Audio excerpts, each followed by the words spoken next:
Hey friends, welcome back to Everson Road. I'm Naomi if you're new here. Join me today in my kitchen as I can up some beef stew and some cherries. The cherries were a little bit of an adventure. I've done them before a bunch of times, but I decided to not wear gloves, and you'll see later in the video what happens. I'm excited to have some more fun canned things on our pantry shelf. So if you like these kind of videos, please like and subscribe. We would love to have you part of our Everson Road family. So let's get started. The first thing when I can cherries, you gotta stem. I do not like my cherry pitter. It is a pain and it doesn't seem to fit right, but you get your pits out. And we can our cherries whole. So I just pop that out.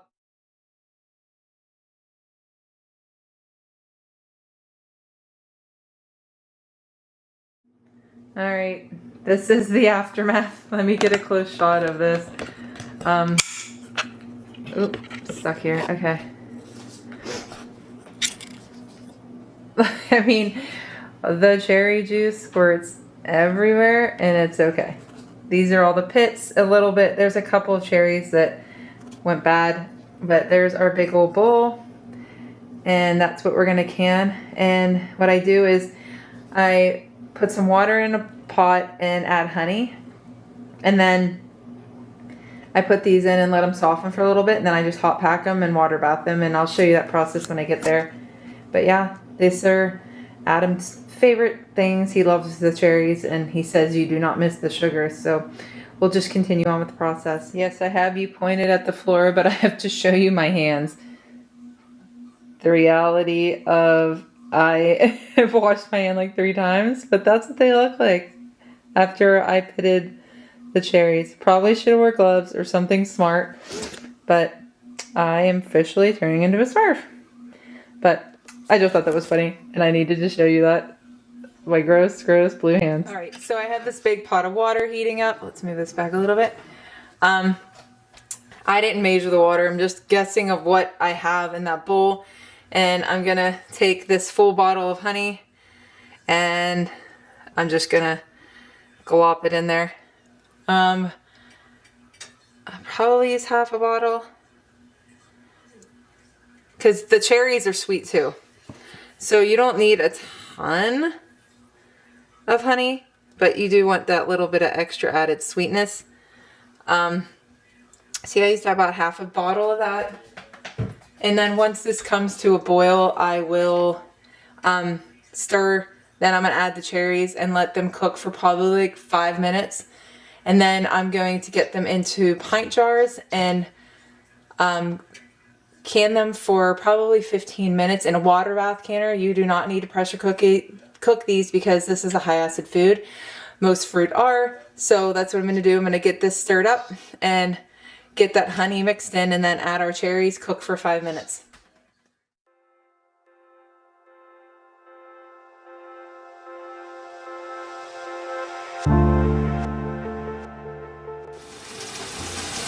All right, very difficult to see. I have my water running, sorry. But I got all the cherries in here. It's more syrup than I probably needed. But I'm gonna let these cook for 5 minutes. And then I'm going to get them all jarred up. And I wanted to say I realized that hot packing fruit is actually better. It settles better in the jar. And there's none of that floating air pockety stuff. So I'm going to let this cook. And then I'll get them all jarred up. Sorry, I got the air conditioner running. All the things going. So I got my setup here. I got my vinegar water. And these are sticky. So I want to make sure the rims are very clean on my jars. I got my funnel. My spoons up on my pot. I got my rings and my lids. So I'm going to take my warm jars because you do not want to put hot anything into cold jars. So I'm going to get my jars out and I'm going to get them filled up here.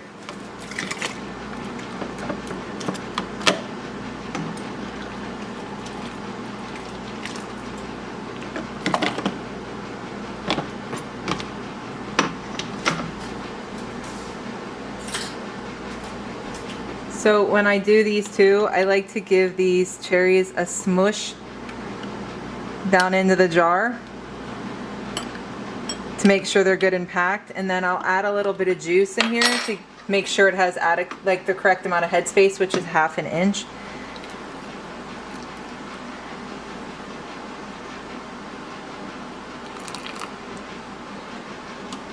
There we go. And I got a seed. Look at that. So then I dip my rag into the vinegar and I wipe this very well. I run my finger around to make sure I don't feel anything. If I feel sticky or anything, I just keep wiping. Then I get my lid on, my ring, and that's it. Now I'm going to get all these into the canner and we'll get them processing for 15 minutes.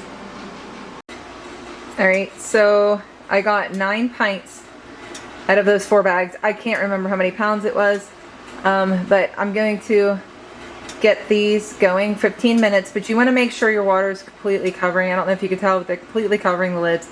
This has to come to a rolling boil before you start counting your time. So I will set a timer for 15 minutes, which just comes to a boil, and then I'll cover this and let it go, and then wait till it stops boiling and get them out of the canner, and I'll show you how it worked out. Hopefully all the lids seal. Alright, so here's the final product. 9 pints of our cherries, and they all sealed, which is awesome. And I will wait till tomorrow and take the rings off, make sure the seals are good, and then I'll clean the jars, label them, and get them stored. So that is our process of how we do our cherries and honey syrup.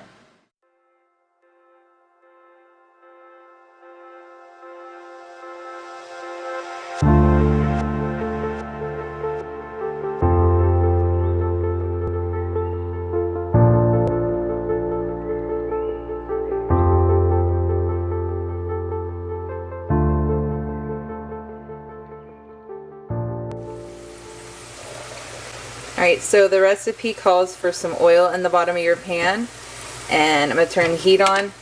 And what I did with this meat, you can see I cut it into uniform pieces. I like to do that when I do pressure canning or any kind of canning, so everything's like the same size. But I'm going to get this put in here, like this. You can hear sizzling. My son is frying some french fries in the next pan. But I'm going to get this in. It says to let it brown. And then everything else just gets dumped in and added and brought to a boil. And I'll show you the steps as I do them.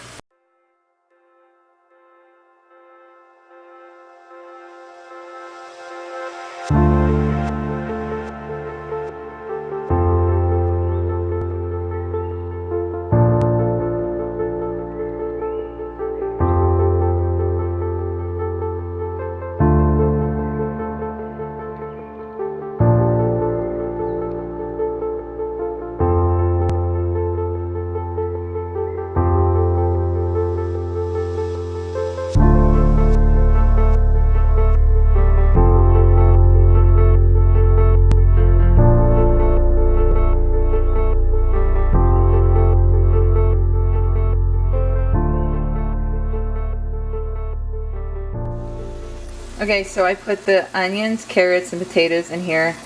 The beef is nice and browned. It says to brown it. I did not add nearly as much as it says. It says 4 pounds. So do what you will. It was just so expensive. So, so I'm going to dump this in to there, and then I'm going to get it covered in, it says water, but I'm going to do broth. And I omitted the celery. I'm not a fan of the celery in our beef stew. But I am going to add some tomatoes, some canned tomatoes, so I will show you that in a second. As I thought I was recording. So I have 2 of these 28-ounce cans of tomatoes that I'm going to get in there. I dumped one in. I felt like I said I thought I was recording. It was not. Sorry about all the noise, as usual. And then the other can. And then I'm going to dump this whole big bowl of veggies in here. Let's see if I can do this. Very, very veggie friendly. I love it. And then I'm going to get this stirred up, and then I'm going to add I'm adding chicken broth. It says to do water, but I just prefer broth. So it says 4 to 5 pounds of stew meat, 1 tablespoon of oil to saute that meat in, 3 quarts of cubed and peeled potatoes, done that, 2 quarts of sliced carrots, sorry. I did that. 3 cups of chopped celery. I omitted that and added tomatoes. 3 cups of chopped onions. I did that, and then I already added salt and pepper to this, and then it says thyme, but once again, I'm gonna use Italian seasoning. So that's what I'm gonna do next. I'm gonna get this broth poured over this pot of soup here.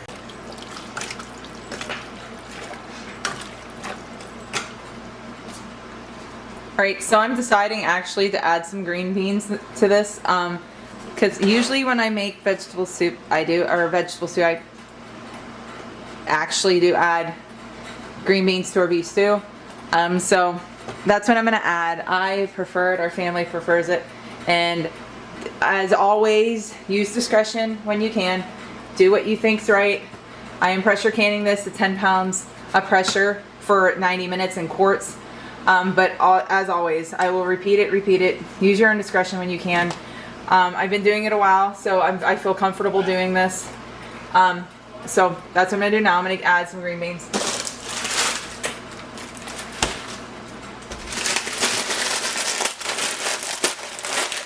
I have this bag of frozen green beans from Aldi. I like Aldi. They have a lot of organic things, so I prefer to shop there. And since my green beans didn't do well last year, I don't have any frozen of my own. And you can tell these need use. So I'm going to add that in. And now I'm going to add the broth to the top of this pot and top it off. Because I said before, this big pot, it makes 7 quarts of food to put in my pressure canner. So that's what I'm going to do. So you guys were with me the other day when I made, let me bring you over here, this big old pot of broth. I put it in my fridge, and I'm going to scoop that fat off the top of this, and I'm just going to add the broth to the pan, to my big stock pot with all my soup ingredients in it. This broth is so good, and yeah, I'm not going to use water because I want it to be more flavorful, and I'm going to be canning this forever anyway, so I figured I might as well get it going.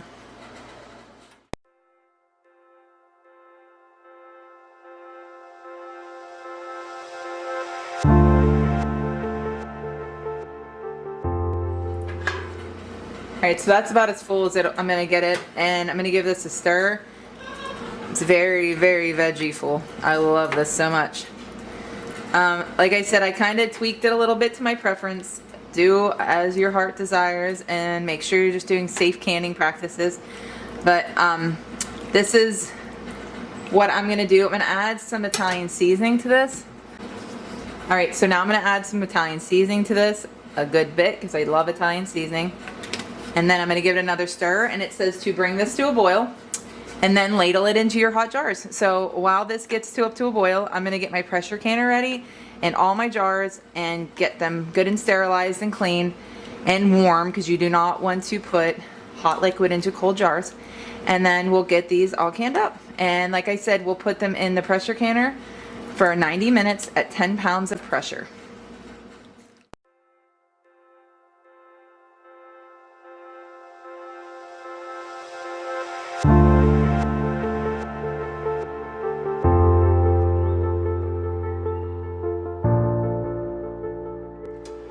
Alright, so I got 7 quarts and a little bit of extra, which I'm just going to save for Adam for work. I got them to 1-inch head space, and I just cleaned the rims, make sure no cracks or nicks in your jars, and I put the lids and rings on, and you only tighten them to fingertip tight. You do not want to over tighten them so the air can escape as it pressure cans. So I'm going to get to this up to pressure, and I'm going to can it for an hour and a half, and then I will get them out and show you guys what they all look like. So here's the end result. It's still bubbling. I'm leaving my house soon, so I had to get these out. But here's 7 more jars to add to my pantry shelf. The beef stew, it smells really, really good too. But tomorrow, after 24 hours, I will wait and take the rings off, wipe the jars, and then I will label them with what is in the contents in the jar, because I don't care what anybody says, you will forget. And then we have these 7 more jars to add to our pantry, which is super exciting. So I hope you enjoyed that fun day of canning. Like I said, it's such a blessing to be able to do these things and get things canned for our shelves and prepare us for a busier summer. Like our tomatoes are coming in, our green beans are coming in, our peppers are ready, and we're gonna get them all canned and frozen. So it's gonna be busy, and having these meals on our shelves will make it so that we're not spending money out eating, and we will have healthy, nutritious food that we know all the ingredients that are in them. So thank you for being here once again, and we will see you next time, friends. Bye.